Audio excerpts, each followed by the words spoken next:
Hey, what's going on? It's Bill Burr, and it's time for the Monday Morning Podcast for Monday, March 14th. I'm doing it on the 15th. I'm buried in this movie. I apologize. And this thing's only going to be a half hour long. Just ride with me for the next 3 weeks, and then I'll be wrapped on the movie. We'll be doing podcast sliders. You guys are going to drop some pounds here the next few weeks. I just been busting my ass, and I was going to try to do the podcast Sunday night and, or maybe Monday. I don't even know what happened. Monday, I ate a salad, because I'm trying to be in actor shape. And and then I had a slice of Domino's pizza and all of a sudden I felt bad. I was just like, was that the Domino's pizza? And everybody on set's going, well, dude, you've been eating so clean. You probably got a lactose intolerance. From the pizza, whatever. I'm like, well, you kind of have to be like at least a 12-pack in for Domino's to taste good, or at least have an edible, So I was kind of blaming the pizza. And I got to tell you something, I got to apologize to Domino's Pizza. It wasn't the pizza, it was the salad. And I ended up getting like some low level of food poisoning. Dude, I got to tell you something. I went to bed that night and had to get up like 3 times an hour the whole night, and it was The Exorcist and the sequel at the same time, if you know what I mean. Let's just say the salad utilized every exit. But what was amazing was I got this great night's sleep despite getting up what felt like 2 to 3 times an hour, because I was so exhausted. My body was so worn out from fighting this thing that my big head would hit the pillow and I would immediately just hit REM sleep.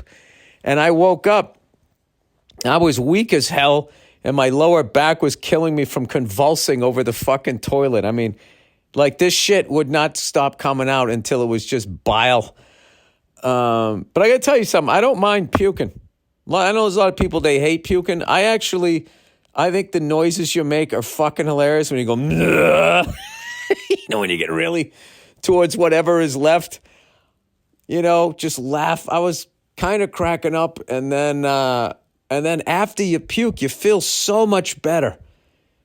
Like underrated, the feeling right after puking.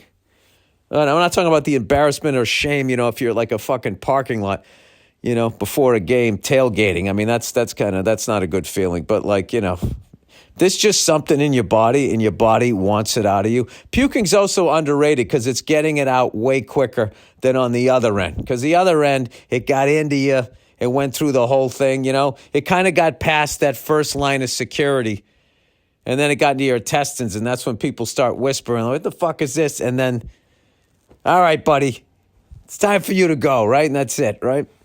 That actually, Jim Brewer used to have this great fucking bit about your stomach puking.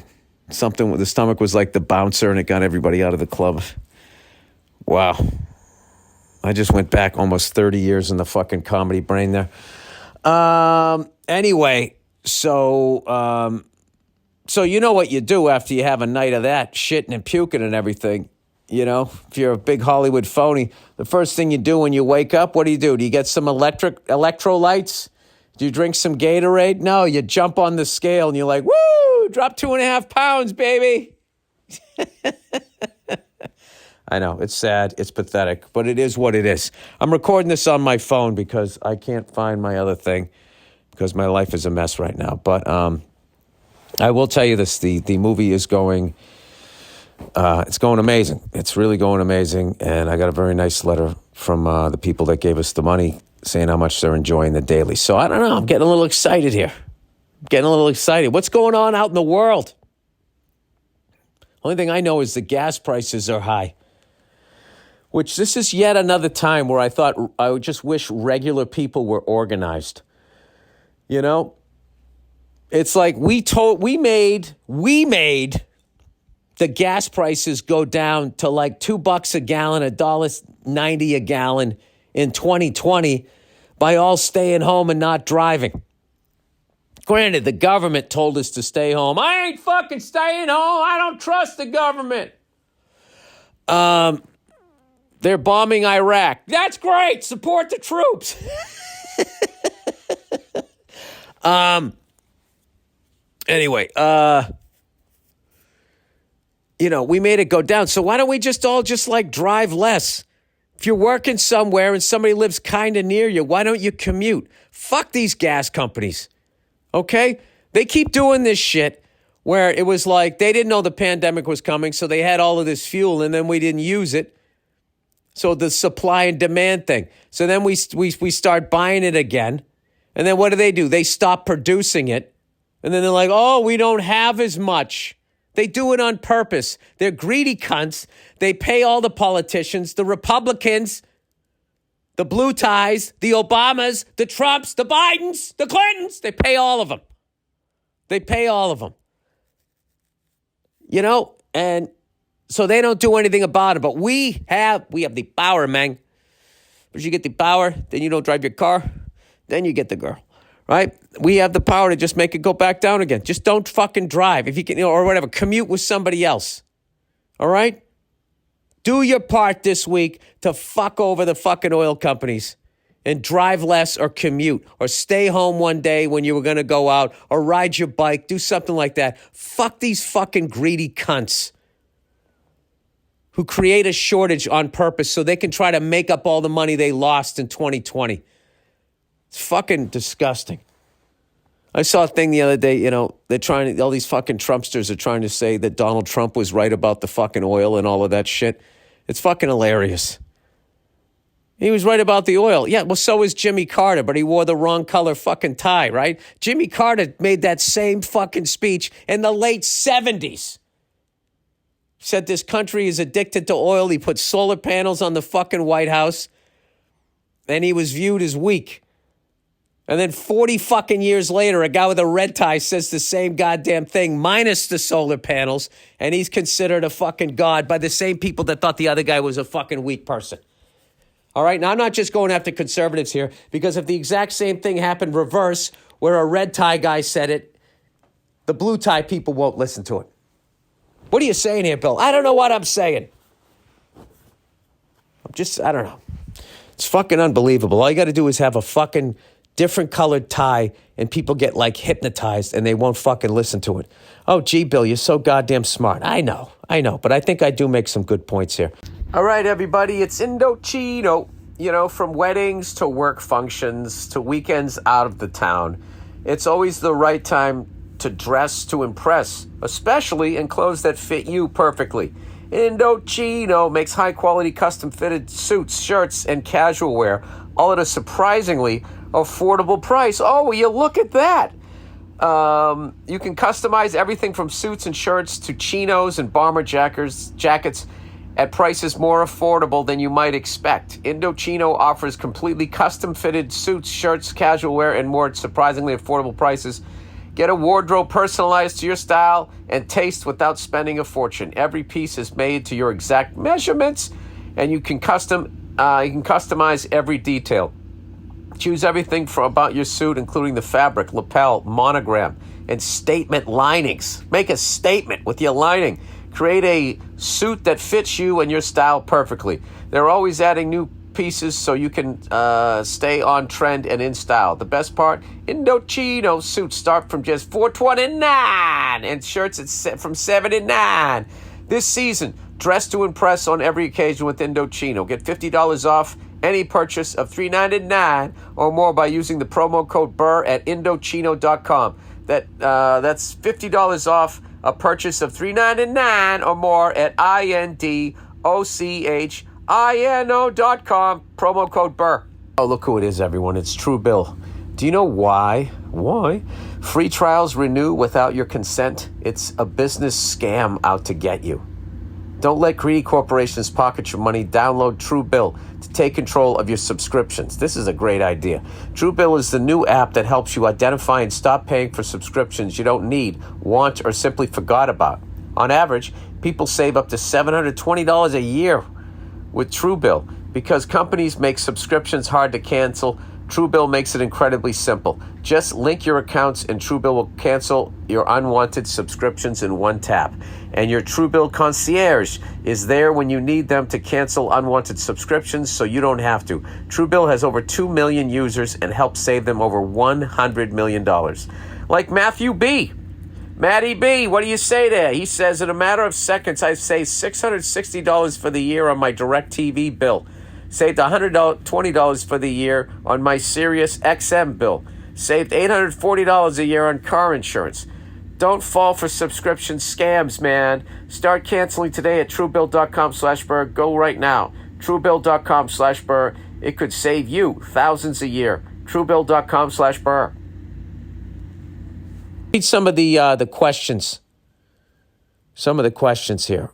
Some of the advice here. Now, I said for the final time, John Bonham's a better drummer than Ginger Baker. He just is. For what he's doing, he's playing rock music. He's better. All right? Ginger Baker had more in his vocabulary.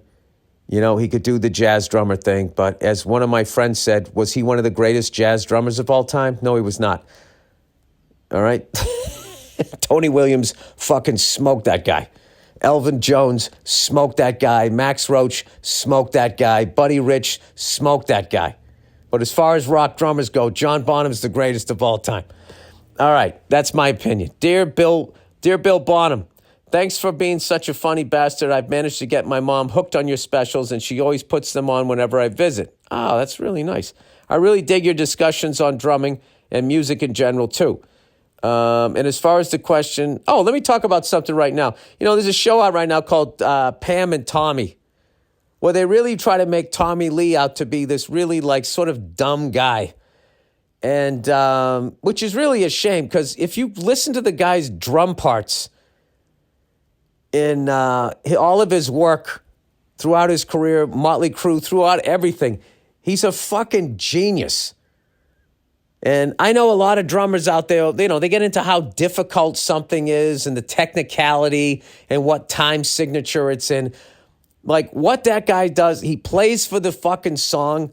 I was listening to that Wild Side today, and just how he, that little break when the band cuts out before they go into the chorus, how each time, how he brings up the intensity of what he's doing to build the momentum of the song and the originality in the drum parts that fit fucking perfectly with the song.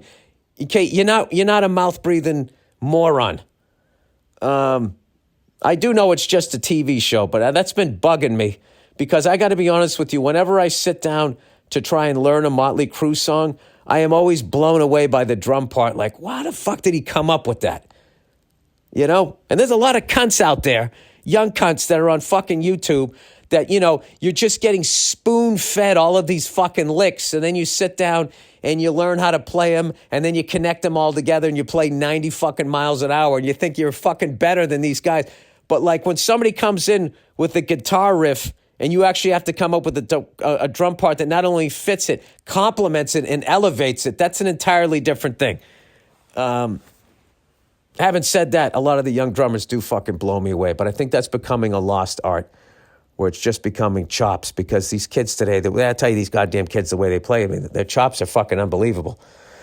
All right, here we go. As far as the question of Baker versus Bonham, I find that Ginger's playing is a little more dialed back, not boring, but his energy is definitely on a shorter leash than Bonham's. I can see how his fills leave something to be desired. That being said, his solos are really well spaced. No, his solos are incredible.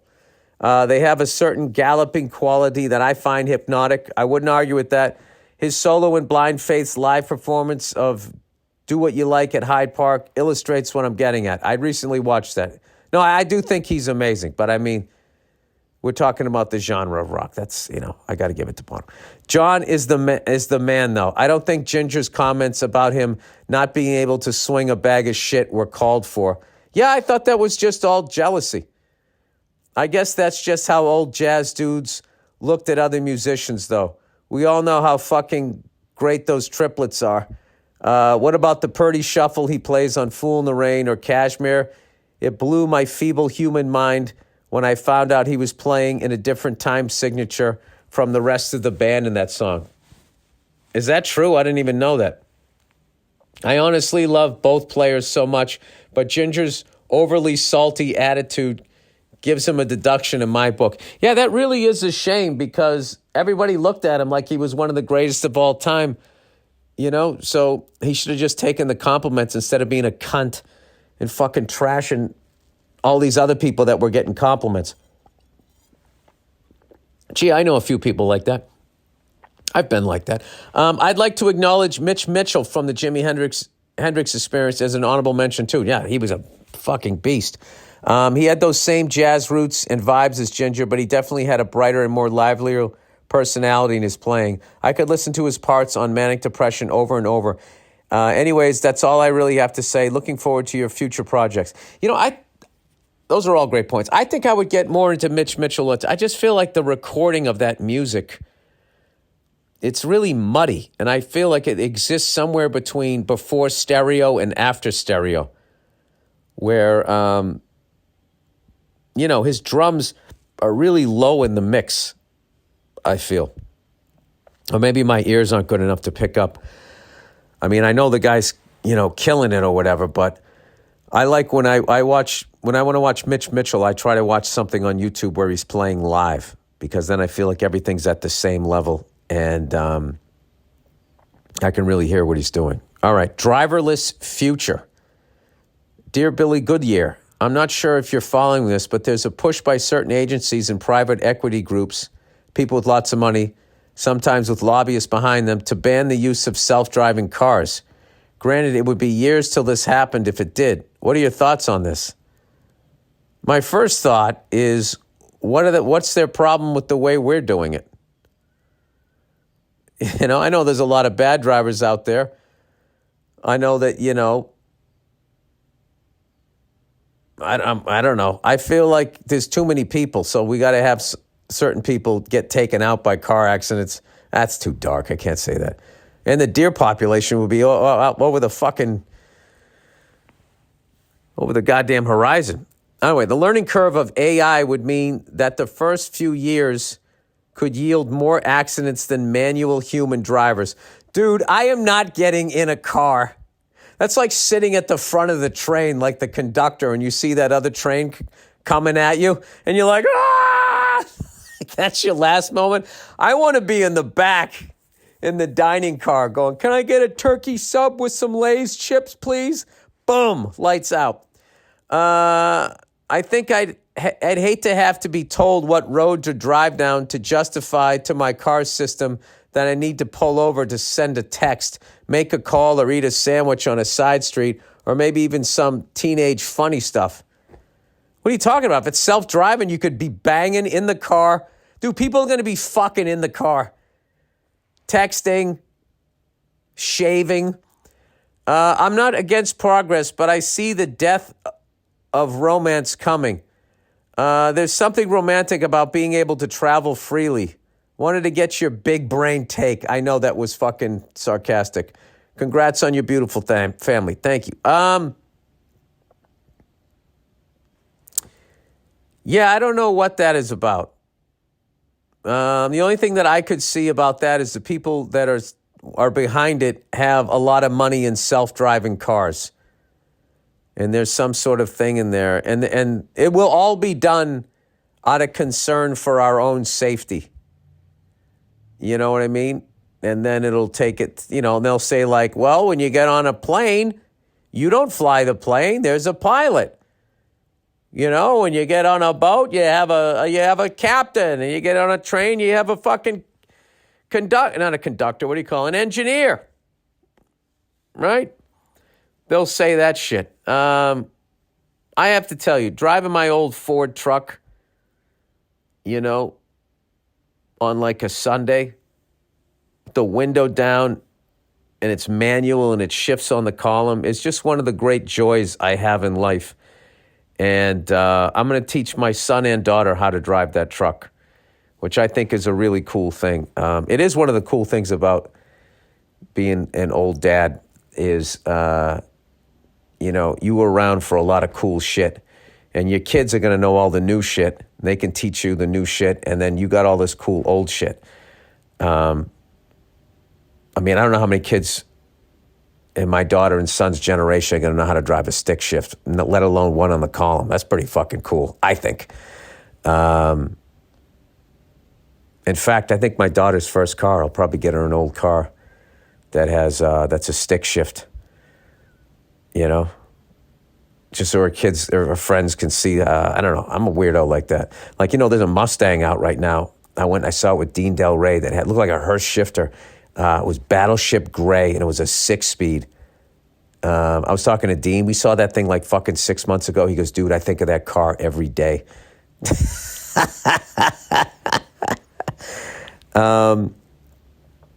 Yeah, I don't know what. I do think that what basically happens, as far as like control goes over people, the bigger the flock gets, the more control they need to have over people, I feel.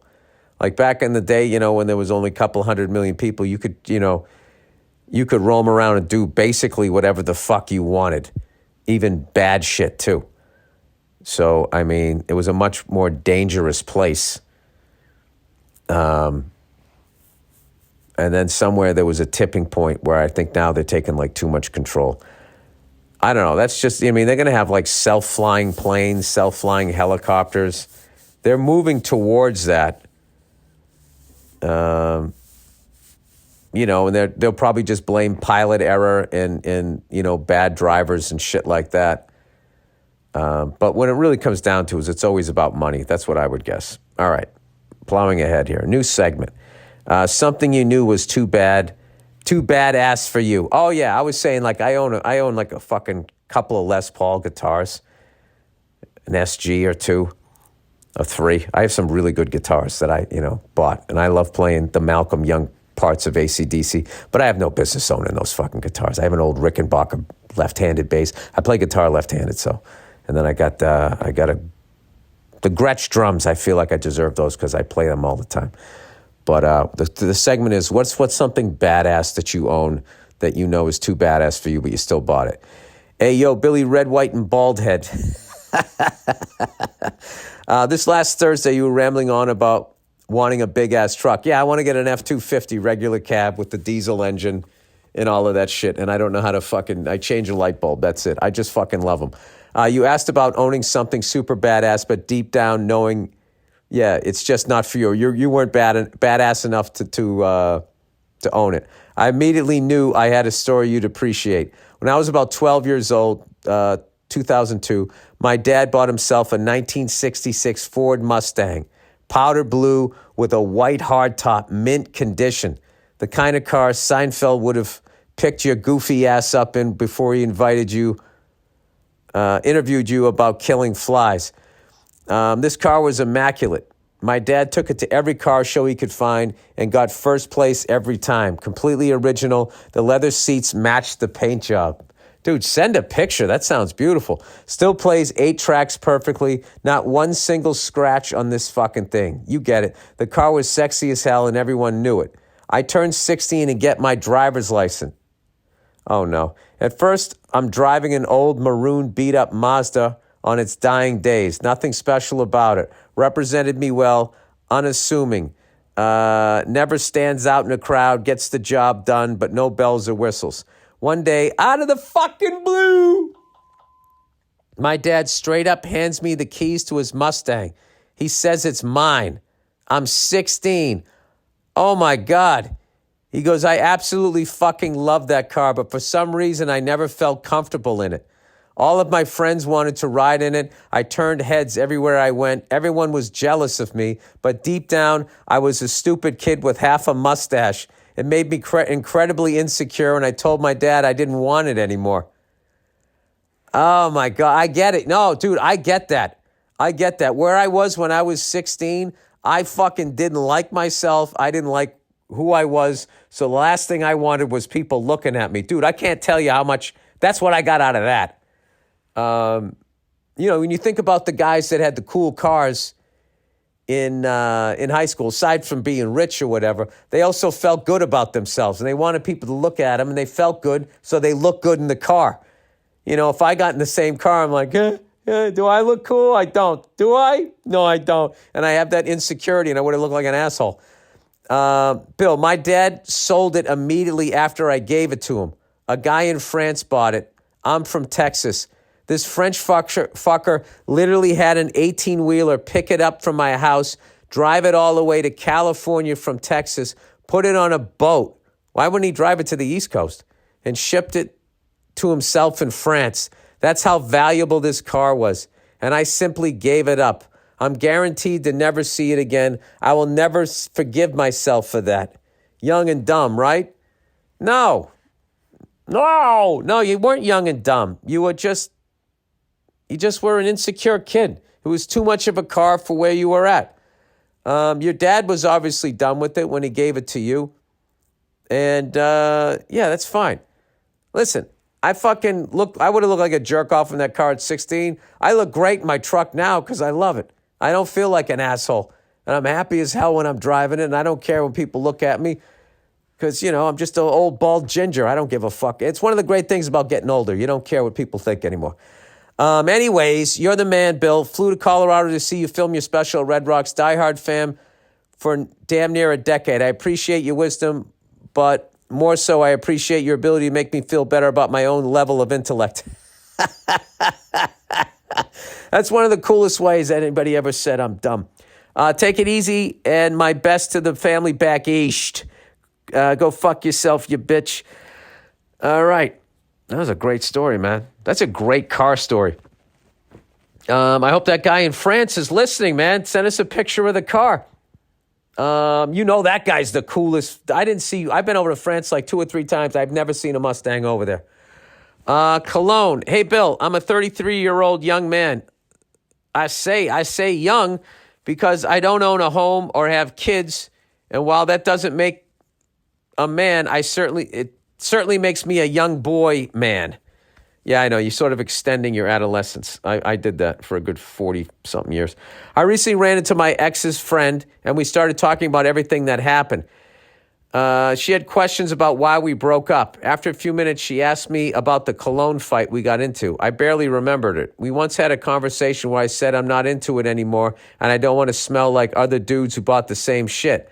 I didn't think much of it, but apparently she thought it was a red flag that I didn't want to ever wear cologne. She told her friends I was immature in that way. Why is it a red flag to not wear cologne? I told her cologne was for college kids and dads with office jobs and that cologne was immature for people wearing it. Her friends laughed and agreed. She said that my ex has brought it up more than once. I said, oh yeah, 3 years together and that's all she has to say? That sounds immature. Her friends laughed. I even said, shit, there's better ways she could... There's way better things she could have complained about. Her friends laughed even more. I need your opinion on cologne in general. I also need you to tell me it's okay that I asked the friend out for coffee to laugh some more. We're hanging out next week. I don't know. It sounds like you hit it off with her. That's funny. She said that my ex brought it up more than once. I said, oh yeah, 3 years together and that's all she has to say? That sounds immature. Her friend laughed. I even said, shit, there's way better things she could have complained about. Her friend laughed even more. I need your opinion. My opinion is you're going to start banging her and she's going to end her friendship with her ex. That's what's going to happen. My feelings on cologne. Cologne to me is an old guy thing, and I love old guys that wear cologne. There's something funny about them. They're still dyeing their hair. They got fucking a gold bracelet. The guy that has the hanger next to me, where I got the helicopter, is he's a cologne guy. He's a fucking badass dude. He used to fly in the Israeli military. You know, he's got a really fast plane, and he has a fucking Robinson R-44, and he has this little helipad that he tows it on. And when I tell you that helipad is it has got 1 inch on either side. or you're going to fall off that fucking thing. And he lands it on there like a champ every time. And he wears cologne, and I think it's great. As a young person, I don't know. I'll forgive you if you're young, but if you're somewhere in between college age and some old guy that used to fly for the military of a country, it's pretty cheesy. I would say if you want to smell good, just go with a really good smelling lotion. It's good for your skin. It keeps you wrinkle free. You look good. You smell good. You got a little glow going, but it smells more like, it doesn't smell like you have a van and you're going to try to fuck her on a waterbed. I think cologne turns a lot of chicks off, I would think, unless their dad had it. Then you get into all that weirdness. Whether he paid attention to her or not, they're going to be, I've just been chasing that cologne smell my whole life. Or like, I'm a daddy's girl. All right, wife bitching about nudity on TV. Dear Billy, bitch, bastard, motherfucker, Burr. Jesus, you just went with the cursing me out version here. Hang on, I can drink some water. I'm still dehydrated. Linda Billy Blair over here. My wife, you know what? Food poisoning is really the poor man's colonic. I'll leave it at that. My wife recently threw a fit at me watching the HBO series Ballers because of the amount of female nude scenes. She asked me to stop watching it in front of her.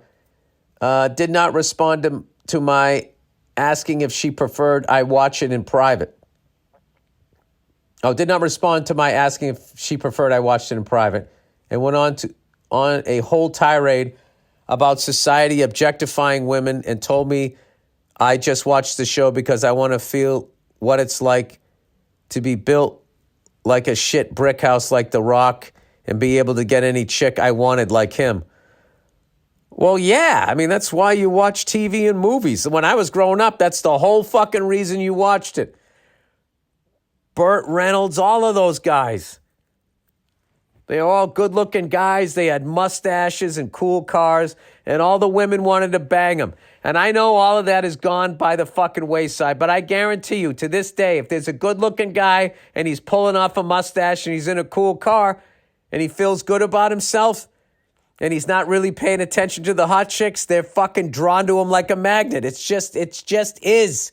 It is what it is. And don't let these feminist 4s and 5s, these mediocre-looking chicks, try to mind fuck you and tell you something different. It is what it is. Hot chicks will always like a cool guy in a cool car who's not really paying attention to him. All right, I told you I wasn't in charge of casting. I told her I wasn't in charge of casting, unfortunately not able to choose actresses she found unattractive / non-threatening. Ooh. I mean, you went right for it. I happened to fall out of interest with the show anyway, since it's basically just Entourage, which I love, not saying anything bad about fucking Entourage, with athletes instead of actors. So it's basically Entourage with athletes instead of actors. Is there a way guys can win this argument, though? It seems the only way to win it is by not having it all and changing the topic ASAP when it comes up, but wanted to seek your wisdom for better methods that allow men to feel like they still have balls. Sox and Bruins suck. Go fuck yourself. Well, the lovely Nia just came in. First of all, Bill has no wisdom, so I don't know why you're asking him for any kind of advice. No, look at you. Coming in hot. Coming in hot. Come here, gorgeous. Hot. Coming in hot. All right, so... What's happening? This guy was trying to watch Ballers with The Rock. The Rock, yeah. Mm-hmm. And I guess there's a bunch of nudity in there. Yeah. And his girlfriend got all upset. Bunch of naked bitches. Yep. Yeah, she got all upset saying this objectifies women and you just want to watch this show because you want to see what it would be like if you were built like a brick shit house or a shit brick house, however the fuck you're supposed to say it, and got to bang any chick you wanted. And I was like, well, yeah. Isn't that why he's watching the show? Isn't that why everybody watches the show? That's why my whole time growing up watching movies would be like, what if I was watching it like, what if I was good looking and knew how to fight? Yeah. What if I knew how to make supermodels laugh and throw their head back as they kick their foot up? Right. Yeah. But I didn't. I mean, that's probably why he's watching it. So what's the problem? Oh, he's just like trying to figure out how to watch his show in peace. The problem is he thinks that she's just, She doesn't like him looking at those girls on a TV show. That's what it is. Because they're better looking than she is. Let's not go there, but, I'm sure she feels some kind of way about him, watching that. Yeah, sure. Okay, so what? So what do you think? About what? Should he be allowed to watch? He can watch whatever he wants to watch. Exactly. Yeah, I don't think she should try to stop him from watching it. I think he needs to find a different time to watch the show. That's probably a better idea. Just watch it when she's not around, so you don't have these arguments. Do you live together, though? Is there no way that you can't watch it on your phone after she goes to bed? Rolled over on the other side so she can't see the light glowing from your phone. 3 a.m. watching 3 a.m. watching Ballers in secret. I think that's a great point to bring up to her. It's like, am I really going to have to watch Ballers at 3 a.m. on my phone while you're sleeping? Yeah, just let me watch. But I mean, yeah, and I think she's, probably doesn't like the fact that I never watched that show, but I'm sure, because it's about athletes and that whole lifestyle. I think it's athletes. That's what I said. You said athletes. I said it's athletes. And wait, what is it? Athletes. Athletes? Yeah, not athletes. It's not athlete. It's not athlete's foot. Athletes. Athlete? No. Athlete. Athletes. I think it's athletes. Now I don't know. You've said it so many. Athlete's foot. Athlete. It's not athlete. It's athletes. It's not athlete. He's an incredible athlete. Oh, you're right. It's not. It's not athlete. Athlete. My wife is dumb. Athlete. All right. Yeah, that makes sense. So it's about athletes. Athletes. That's what I said. You're saying athlete. No, I said it's about athletes. Yeah, now you said that doesn't sound right. Yeah.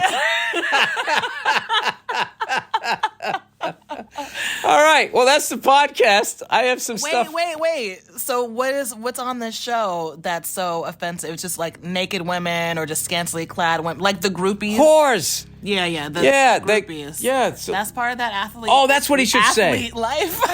It's realistic. This is what he should it's a say. Documentary.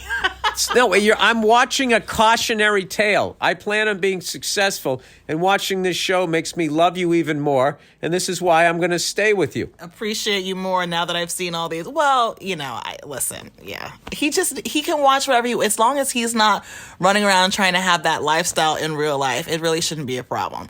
You know what's funny is if she was watching Magic Mike and he had a problem with it, like that same woman would be like, well, it's your own insecurity, and I'm just watching. Look, I've always liked music, and I've always enjoyed dancing. That's just what I'm watching. There's no nudity in that, unfortunately. Some sensual dancing, but, not really. Yeah, they never show dicks. Not enough. Yeah, because a dick is a weird thing, Nia. Yeah. Because when a dick is just chilling, it depending on the temperature, it can just pull all the way up, and no one wants to go on camera. It's got to be in like an art. It's got to be like a tasteful way to see a dick, because we're not like you guys. Backlit? Would you backlight the dick? You guys are just like boobs. But I feel like if it's a dick, like a woman wants to see a dick in like the proper context and like a sensual What sort of lighting? Do you want flat lighting, or do you want shadows? I don't know, fucking Martin Scorsese. Why don't you tell me? Like, what is the best way to light a dick? I don't know. Just trying to make a joke. You were sitting there going like, there's got to be a proper way to show a dick. What was the best dick you saw in a movie as far as like you thought it was presented well? Wow. It had it's something you'd want to ride. I mean, the whole thing. Mm-hmm. No, I'm thinking. I don't think I've ever seen a dick that appealing in a movie, because it's usually either played for laughs or it's just like really quick. Well, dicks are funny. Like maybe. Can you give me that? Dicks are funny. Dicks are funny. Yeah, I mean they're funny. I mean, when it's asleep, a dick is funny. When it's asleep, it's funny. Yeah, when they're waking up, it becomes a completely different thing. It's like a bad drunk. Obviously, I would prefer an awake dick to a sleeping dick. But no, I was just saying a sleeping dick is funny. Yeah, I guess so. It's fine. I don't really, it's whatever. All right. I don't think about dicks like that. You know what I mean? I've been with the same dick for almost I don't want to talk years. about dicks anymore. All right. Why not? You want to talk about all the nudity on that athlete show? Athlete. That's what I said. You're saying athlete. Athlete. Thank you. You fixed me. I used to say palo. You go. Palo. Yeah. I used to say pillow. and you said it's pillow, not pillow, and then you go palo. I never said palo. I said pillow. Say roof. Roof. Okay, you don't say rough? Rough like a dog? Some people say rough. Like some white people say rough. Go up there on the roof. No? Oh, yeah, up there on the roof. Yeah, but you say roof. You don't say rough. And I say Saturday. I don't say Saturday. Saturday. Come over on Saturday. We'll get up on the roof. We'll take care of it. What did I hear you talking about? Don't let these feminists, these 4 or 5s, tell you about. What were you blabbering on about? What were you saying? Why am I blabbering? Because you just don't make any sense. You just open your mouth and loud noises come out. And it's like your career for the last 30 years. I was just going to say, that's one of the most accurate descriptions of me ever. Bill, how would you describe your comedy? I open my mouth and loud noises come out. I can't argue with any of that. No, I was just saying, they try to say like women who aren't pretty try to say that the reason why I don't think they're pretty is because society told me what beauty is. Okay. Like I look at Beyonce and I wouldn't think she was pretty unless society told me that. She's fucking gorgeous. Right. Okay. I love how you reacted like I was going to say something bad about her. I was going to, because we were about to get into a fight, if you were. So what's your point? What if I was going to pick on some beautiful white lady? Huh? Reversed sexy lady person? No, and so it's just... what were you saying? My point Don't is... let ugly people tell you who... My point is who like you should be attracted to. But that ballers thing, where they're just sitting there, they act like, whatever. They get all fucking upset by this thing. It's like, that's how the world is. Yes. If there's a jacked guy with a bunch of fucking money, who every time he takes a picture, he holds his cufflink and looks the other way, and he's not really paying attention to the hot women, and he has a cool car, they're coming his way. Yes. Thank you. It just is what it is. They act like the reason they're doing that is because of society. Who thinks that? Feminists. They think that people are attracted to guys that do that because of society. Yes. What does that even mean? Because I don't know what it means. Yeah, you don't sound like you know what it means. No. Nia, this is like a real thing. They're saying like in advertising. These impossible standards for beauty and blah, blah, blah, blah, blah. Yes. Impossible for you. Impossible for me. We're not beautiful. I don't know. I mean, speak for yourself. I mean, you're beautiful. I'm not. Oh. Nia. I'm a ball. You're a little cutie. Stop it. That's my point. That's my point. I think you're very handsome. And I get people in my fucking comments being like, does your husband have a girlfriend? So Listen, obviously Nia, somebody you know what that besides means? me wants to blow you. I can tell you exactly. I can tell you what that means. What does that mean? That means that she had a bald orange dad that didn't pay attention to her. I didn't have a bald orange dad that didn't pay attention to me. I feel like you're kind of insulting me because you're making it seem like I'm with somebody ugly. And Are you making my ugliness about you? You're not ugly. You just have low self-esteem. All right, Nia. Let's play a little game. Let's play a little game. This is so fucking stupid. You want to talk about somebody who will just argue anything? All right, Nia. Let's play a little game. You have to leave soon, so let's wrap it up. Brad Pitt. Yes. Bill Burr. Which one? Well, Bill Burr, obviously. Nia. Well. Okay, there we go. There we go. But like, Bill Burr. Shut up. I don't want to hear the other one. Bill Burr, Mr. Hooper from Sesame Street. Go fuck yourself. All right, that's the podcast. R.I.P. That's the podcast, everybody. Enjoy yourselves. Athlete. Did I say it right? Athlete. Yeah, you said it right. Athlete. Pillow. Pillow. There you go. All right. Athlete. Pillow. We're going crazy here. Hey, send me in the words that you said the wrong way for the longest time until you started dating somebody that loved you enough to correct you and not let you walk around like a moron going, hey, I want to buy a couple of pillows. All right. He's a really good athlete. All right. Bye.